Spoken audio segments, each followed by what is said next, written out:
सोनू और प्रवीण चले गए। ऋषि वापस सुबह अपने भूतिया घर चला गया और सामान पैक कर लिया। उसने एक छोटा सा बैग पैक किया। उसके दिल में वही डर फिर से उठ रहा था। उसे एक नई शुरुआत चाहिए थी, एक नया आगाज। दिल्ली में जगह ढूंढना मुश्किल था। मकान मालिक कतराते थे, सिंगल आदमी, वो कहते थे। आखिरकार शहर के बाहर एक टूटा फूटा सा घर मिला। यहां शांत था, बहुत ज्यादा शांत। ऋषि वहां आशा और डर के मिश्रण के साथ रहने लगा। शहर ने उसे निगल लिया। दिन रात में घुलते गए। अखबार में काम उसे व्यस्त रखता था। वो राजनीति के बारे में लिखता, जुर्म के बारे में, कुछ भी, बस उन फुसफुसाहटों को भूलने के लिए, उस भूतिया आवाज को जो उसने पीछे छोड़ दिया था। एक रात तूफान आया। खिड़कियों पर बारिश बरस रही थी। ऋषि अकेला बैठा था।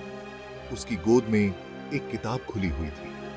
उसका ध्यान नहीं लग रहा था। हवा किसी चुड़ैल की तरह चिल्ला रही थी और तभी उसने सुना, पहले एक धीमी फुसफुसाहट, फिर तेज और जोर से। ये वही आवाज थी, नैनीताल वाली, जिसे उसने सोचा था कि वो पीछे छोड़ आया है।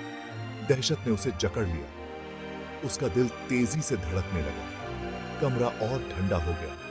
उसकी रीढ़ में सिहरन दौड़ गई। वो धीरे से मुड़ा, यह सोचकर डर रहा था कि उसे क्या दिखेगा। वहां अंधेरे में एक साया खड़ा था। एक औरत, उसकी सफेद साड़ी अंधेरे में हल्की सी चमक रही थी। मोहिनी, उसने बुदबुदाया। उसकी आवाज एक फुसफुसाहट से ज्यादा कुछ नहीं थी। वह उसकी तरफ सरकती हुई आई। उसका चेहरा गम के आलम में था। तुम मेरे पीछे आई हो? वह हकलाया। डर के मारे उसका गला रुंध गया। उसने हां में सर हिलाया। उसकी आंखें गहरे दुहक से भरी हुई थीं। मुझे आना पड़ा, उसने फुसफुसाया। उसकी आवाज पत्तों की सरसराहट जैसी थी। मुझे तुम्हारी मदद चाहिए ऋषि। वह उसे देखता रहा। उसका दिमाग चकरा रहा था। मेरी कहानी मेरी अपनी नहीं है, उसने आगे कहा। उसकी आवाज दर्द से भरी हुई थी। उसने बहुत से लोगों को मार के उनकी आत्मा को वश में कर रखा है।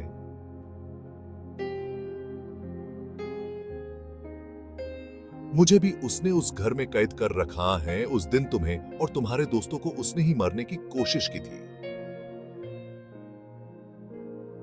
ऋषि का खून ठंडा हो गया। फुसफुसाहटें, ठंडेपन का एहसास, डर का एहसास। यह मोहिनी नहीं थी जो घर में भटक रही थी। यह उसकी बहन थी, एक भयानक अपराध का शिकार। वह न्याय चाहती है, मोहिनी ने आगे कहा।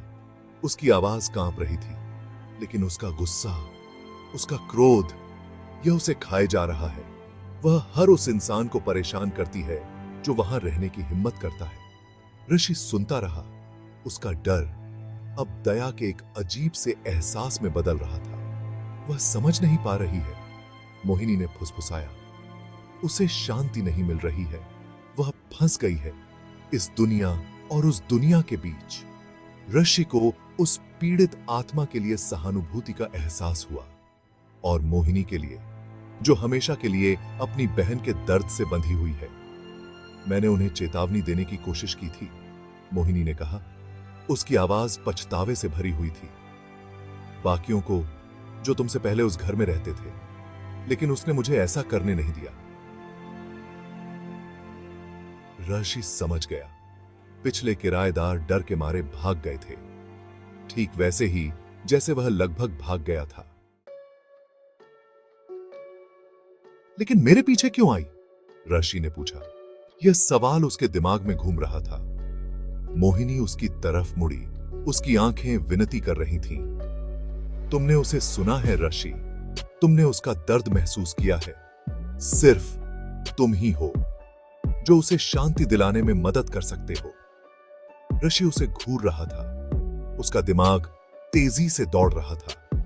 वह उस भूतिया माहौल से बचने के लिए नैनीताल छोड़कर चला आया था।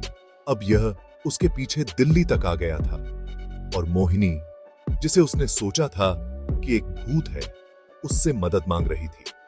कैसे? उसने पूछा। उसकी आवाज मुश्किल से सुनाई दे रही थी। मोहिनी उसके करीब आई, उसकी निगाहें उसकी निगाहों से मिल गईं।